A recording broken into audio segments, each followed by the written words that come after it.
Good morning, good afternoon, good evening, good night, good day to you. That's depending where you are in the world. I'm here in London doing the nighttime devotion. We had a wonderful, restful Sabbath, and I'm doing the nighttime devotion from the devotional Christ Triumphant. I had to think then. Christ Triumphant. The title today, More Than Believing is Needed. The scripture reading comes from James 2:19. Thou believest that there is one God. Thou doest well. The devils also believe and tremble.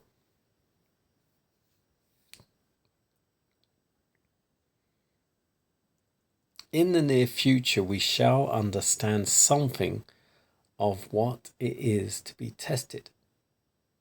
There will be laws of the land that will interfere with our obedience to the laws of God. And then the test will come as to whose side we are on the side of God or on the side of those who are against God. We want, every one of us, to be prepared for that which is coming upon our world. You cannot, any one of you, at once jump into the position to stand the test of God. It is by patient continuance in well-doing that you gain the element of character that will enable you to stand the test at the last. It is by persevering integrity of soul day by day and by calling upon God that we get strength to stand the test. There will be every influence that will lead us to make light of God's requirements. But if we're prepared to meet the Son of Man, then he shall come in the clouds of heaven. We must be getting ready for it now. We want a living faith and a living religion. We want that our faith shall be made perfect by our works, and of those who are crying, only believe, and you shall be saved. We want to inquire, what shall we believe? What is the testing faith for this time?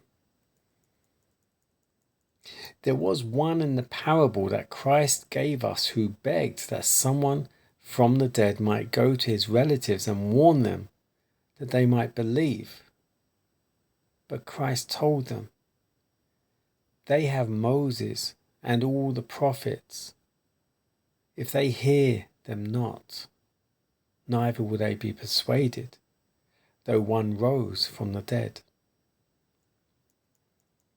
We read that the devil believed and trembled, but that faith did not save him.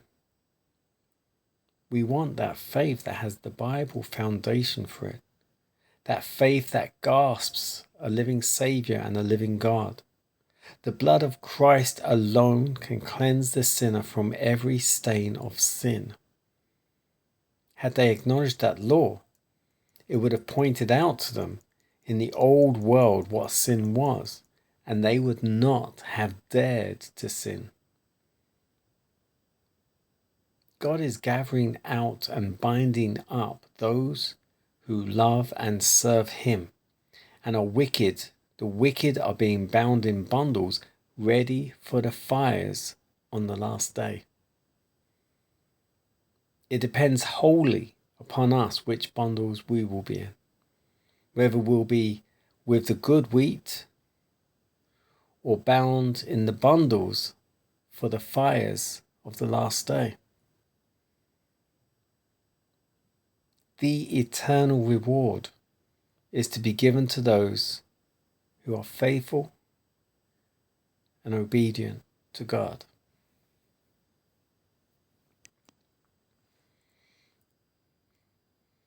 More than believing is needed. So this is referring to, there are lots of faiths, Christian faiths. You just have to believe and be saved, or once saved, always saved. Be baptized and you're saved. That is not the case. And as is said here, and I've alluded to in previous devotions, laws will change. There will be a law where everyone will have to not work on a Sunday, worship on a Sunday, or it will be a family day on a Sunday, something like that. They're going to bring a law, well, not they, but it will be made a law, whether the people call for it or it is made by the government.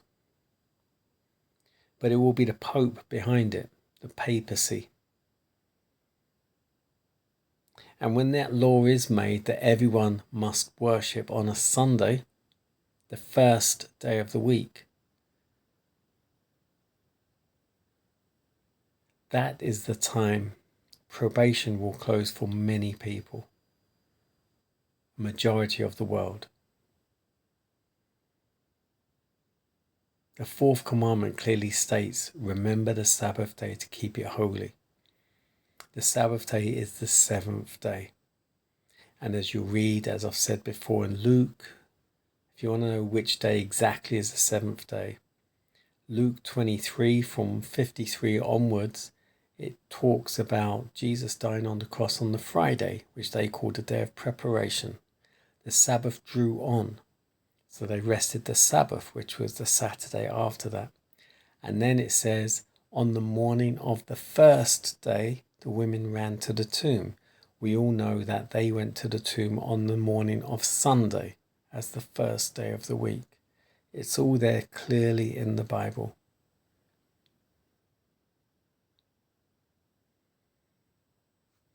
It also says here that there was the parable where it was begged. There was one in the parable where Christ gave us the parable he was begged someone from the dead might go and tell his relatives. Well, that was the rich man and Lazarus. And he was saying, go and tell my relatives so they won't make the same mistake. And Jesus clearly says, they had all the prophets, they had Moses, they had Abraham, they had all the prophets there telling them. So why didn't they believe them? They didn't believe Jesus. Jesus came, they killed him. And they still didn't believe. You're listening to this now. I'm not calling myself a prophet because I'm just reading this. But you're hearing. The seventh day is the Sabbath. Break one commandment, you break them all. Clear, simple. I'm not saying you have to join the Seventh-day Adventist Church. I'm not saying you have to join any seventh-day, whatever you want to call it, church. Religion is not going to save you. Keeping the 10 Commandments and having the testimony of Jesus will save you. God bless you.